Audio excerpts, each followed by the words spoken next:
Hello, everyone. I am Linnie Carter, the Vice President of College Advancement at HAC, Central Pennsylvania's Community College, and the Executive Director of the HAC Foundation. It is an honor to present to you, and I want to thank NCMPR for the opportunity. I'm going to share my screen.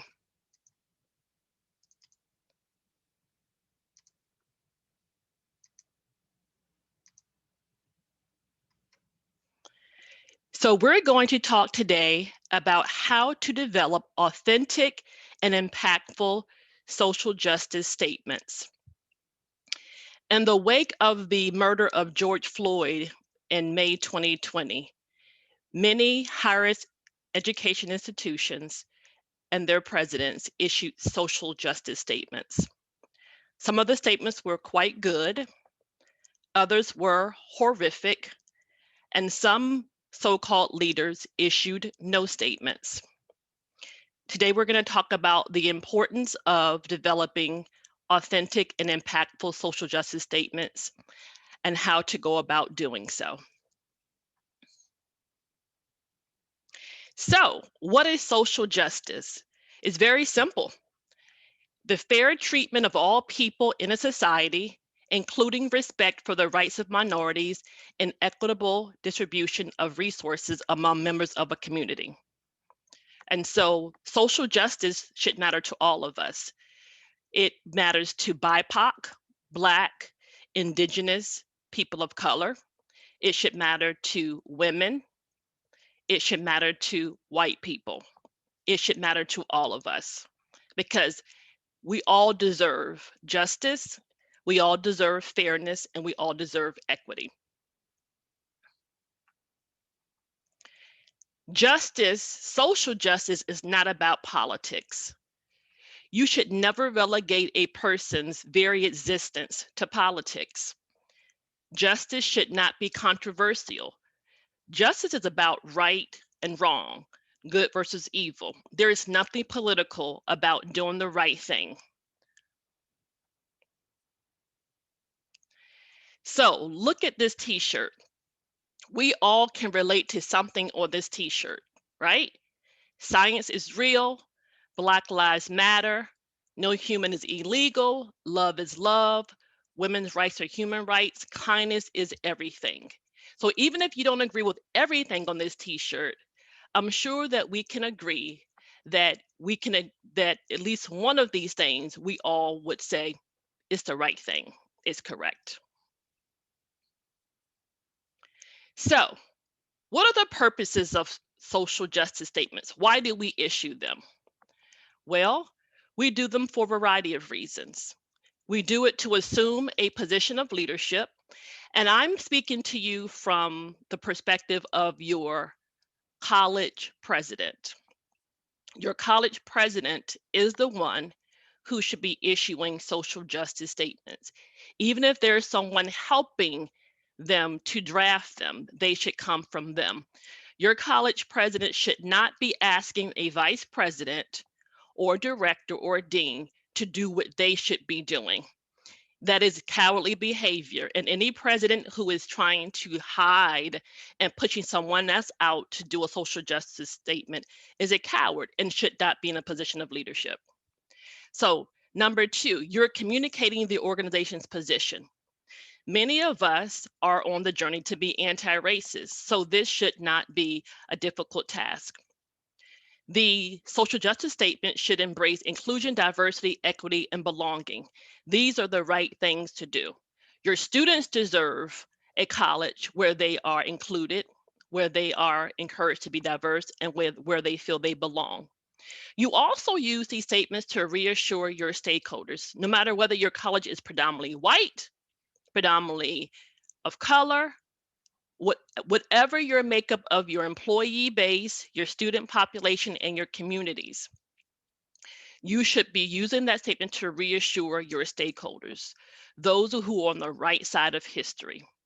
And let's be very clear, social justice statements are not about politics. This is not about political parties or affiliations. It's just not. Social justice statements also should reflect your organization's core values. If you say that you are open to all and your mission embraces all, then that statement should reflect that. It should not just be lip service. And number 6, again, social justice is about right, decency, democracy, and humanity. It's not about black, white, Democratic, Republican. And even though those factors come into play, when it comes to social justice statements for higher education, it's about doing the right thing, which we all should want to do, no matter how uncomfortable it may be for you. And number 7, we all should want to express in our statements that we are allies, advocates, or accomplices. And if you're not familiar with these words, let me tell you what an ally is. An ally is someone who is not a target of oppression, but wants to work to eradicate it.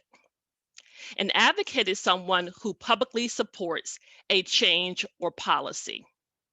An accomplice is someone who supports those who are targeted by oppression, and they're willing to go out on a limb for those people that they're advocating for.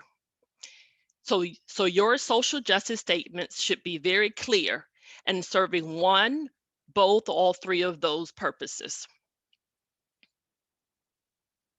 So, what are the qualities of an authentic and impactful social justice statements?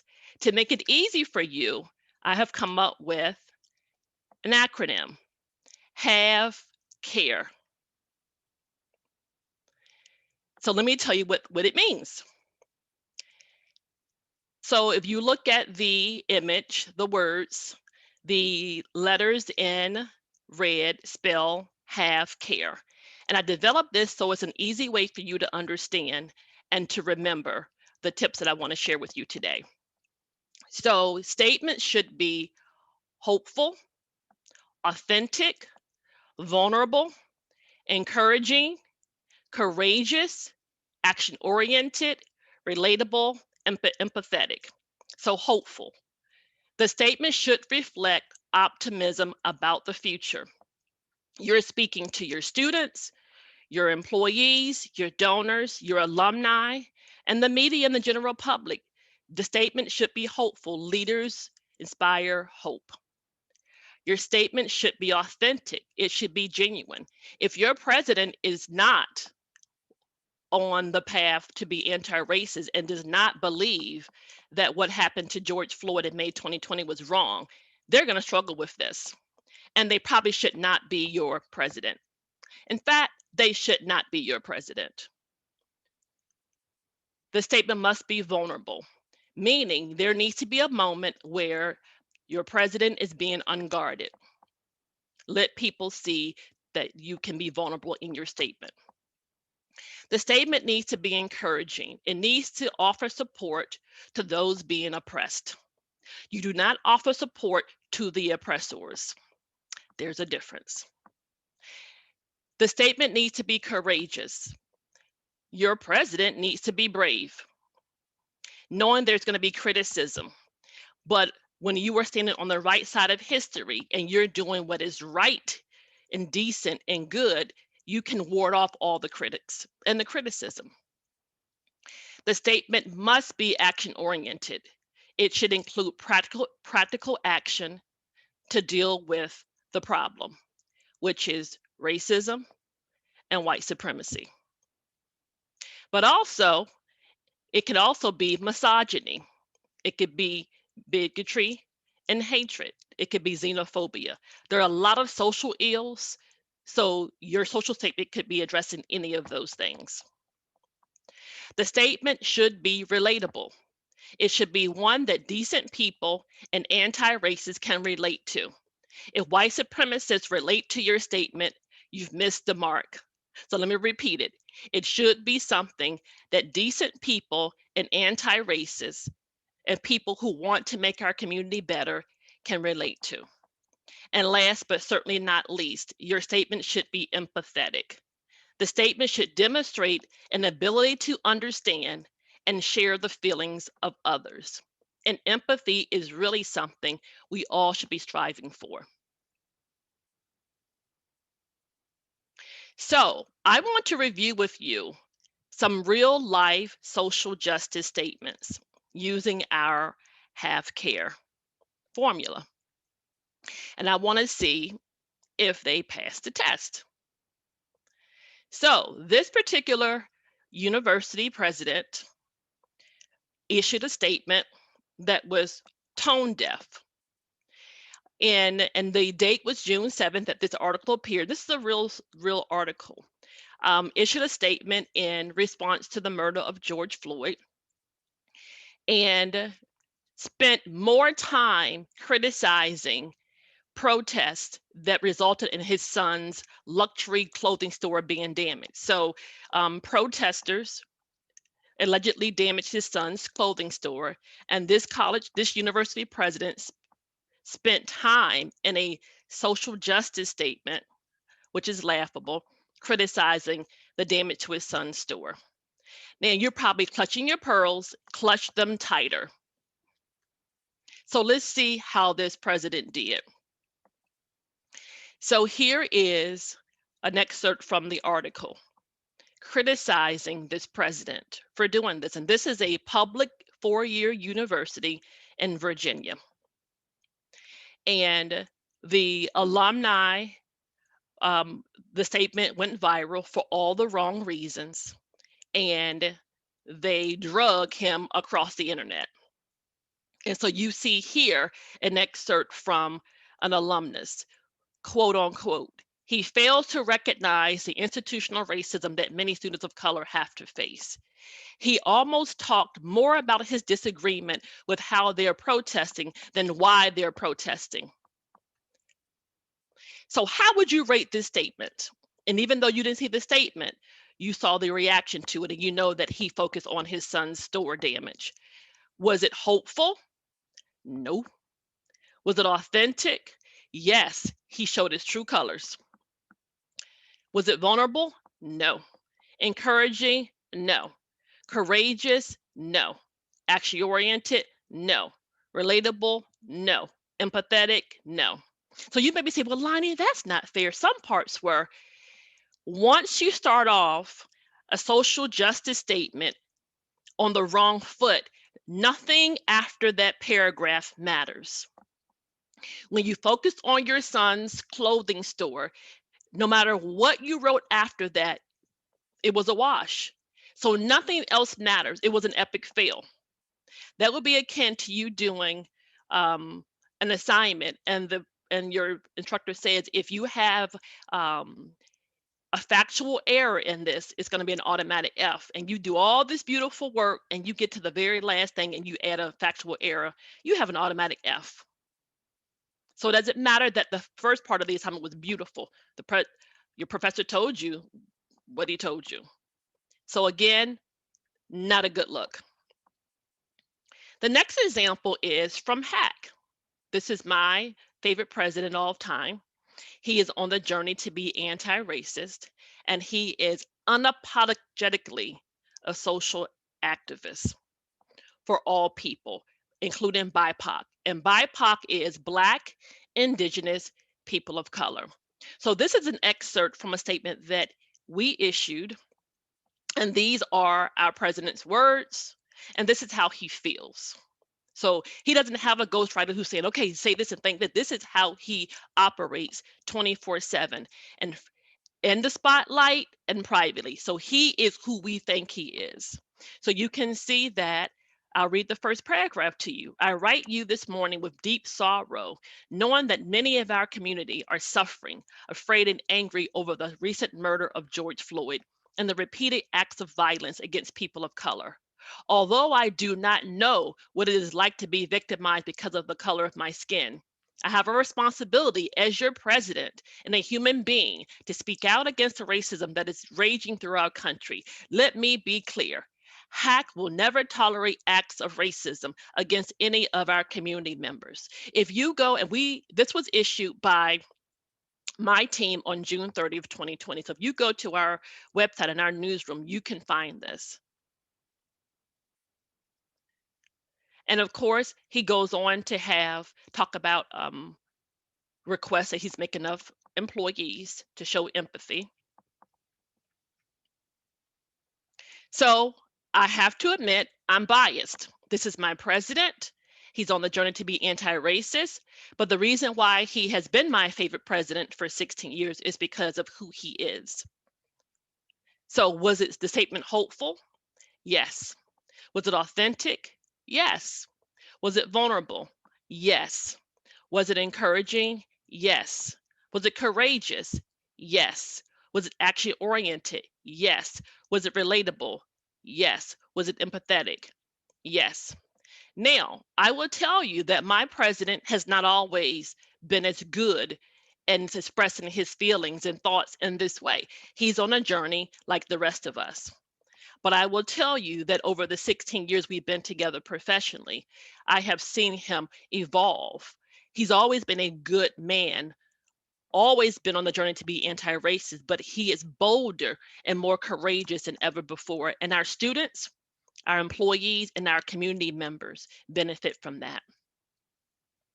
The next example is from an Ivy League school. And this particular statement received mixed reviews. Um, and it was criticized heavily on social media, and some applauded it. And some of the reasons why are um, expressed dismay at the murder of George Floyd. And by the way, George Floyd was murdered.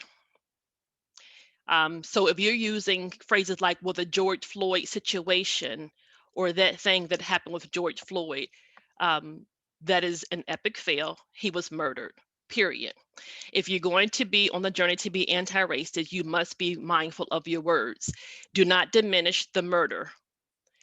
He was murdered. There's not a situation. He was murdered, period. This particular statement, and I'm now moving to the next slide, was criticized because this was a white male with privilege who was a bit tone deaf. So some people may say, well, this is being hopeful, but it also is not the reality. Because if you look down and see, I believe in the 14th Amendment's guarantee of equal protection of the laws for everyone, not just those who look like me. The Constitution did not apply to all people. And so this is coming from a white male with privilege, totally not understanding that other people do not have privileges then or now that he may take for granted. So many people said it was tone deaf. And you can go and see the full statement for yourself. So how would you rate this? I rated this mixed reviews. Hopeful? Yes. Authentic? Yes. I think he was trying to do the right thing and put it out there, but I think he missed the mark. Vulnerable? Not particularly. Encouraging? Yes. Courageous? No. Action oriented? No. Relatable? No. Empathetic? No. Um, I think it was better than some, but not as good as others. So here's the elephant in the room. And I want to just reiterate that social justice statements are not about just race. Anything could happen on your campus that you would have to issue a social justice statement. You could have a student who was murdered by one of your security. Hope it never happens, but it could.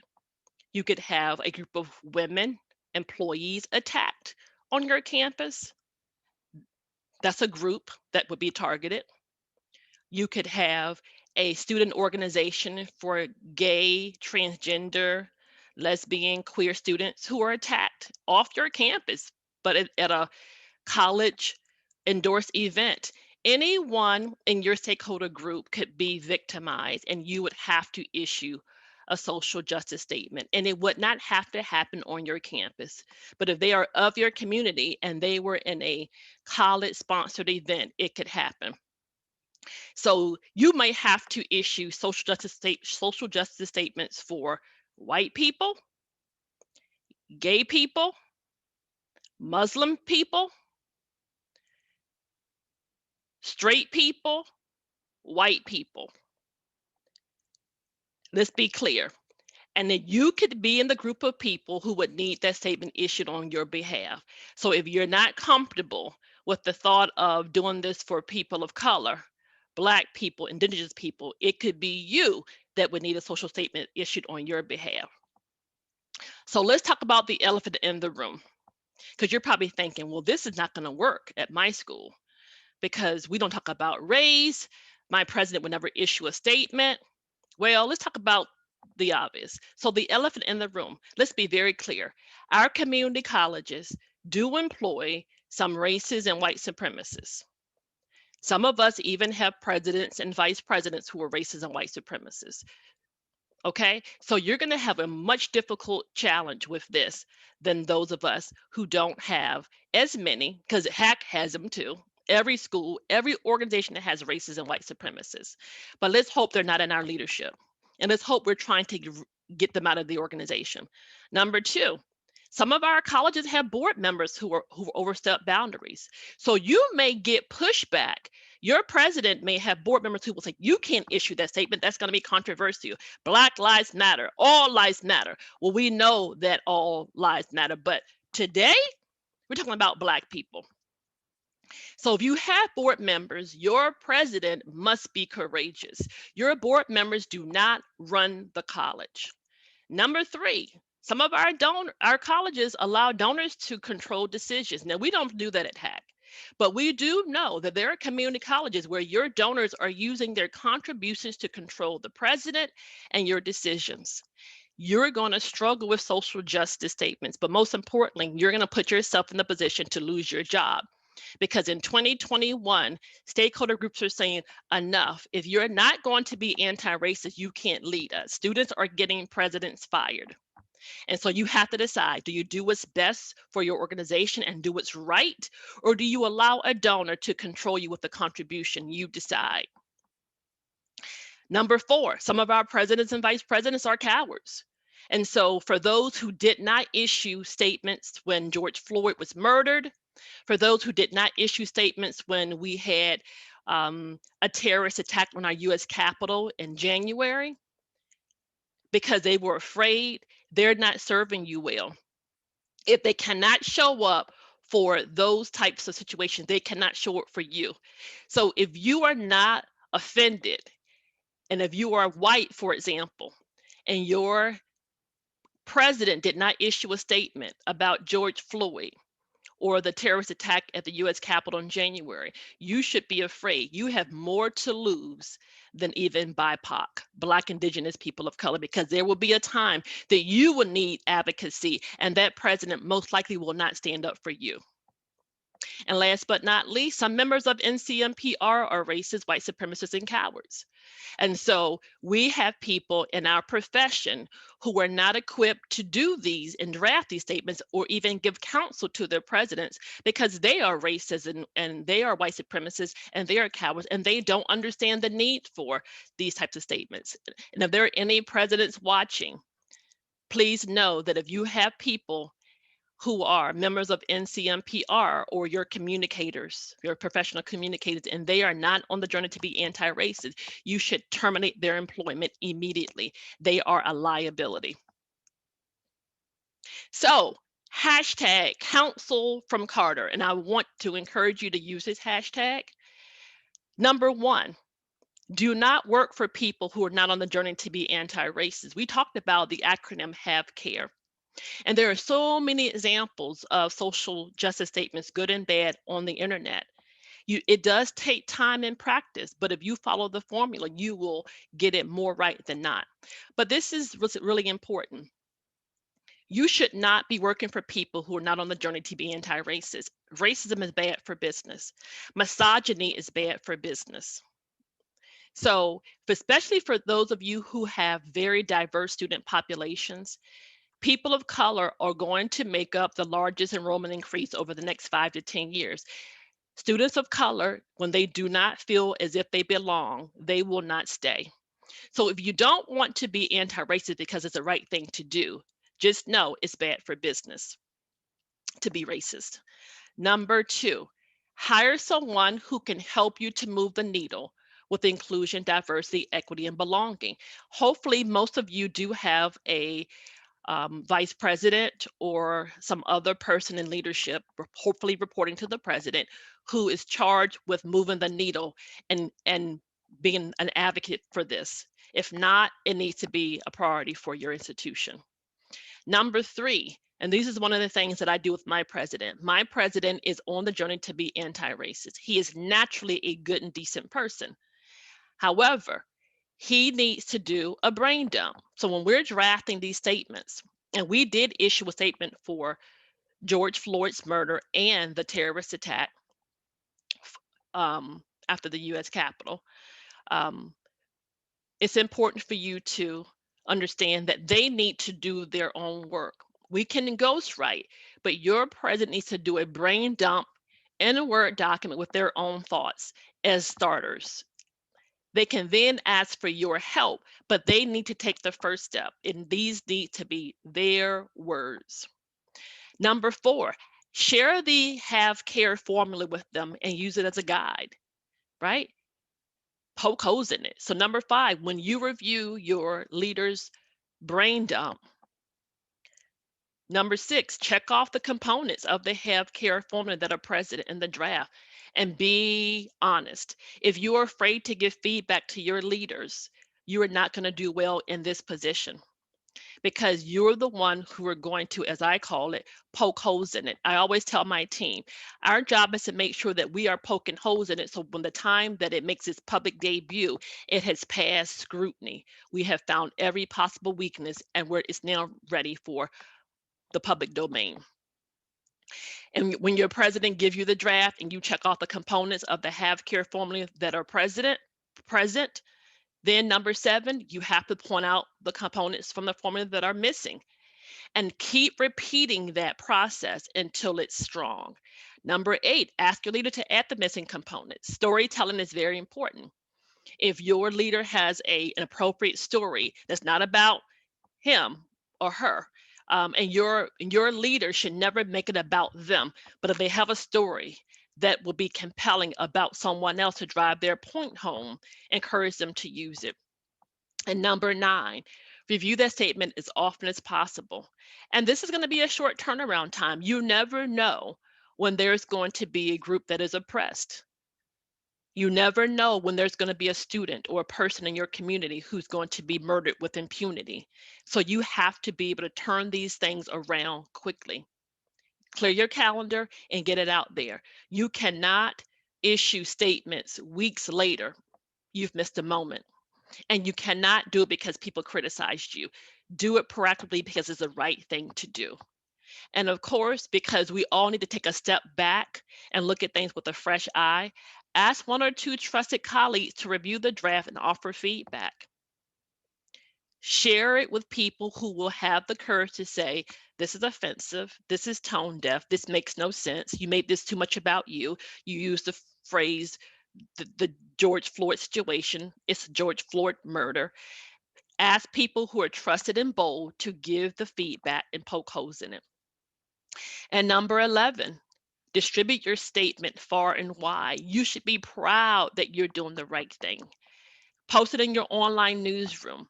Send it to your employees, your students, alumni, your donors, media outlets. Let people know how you feel and that you took a stand for right.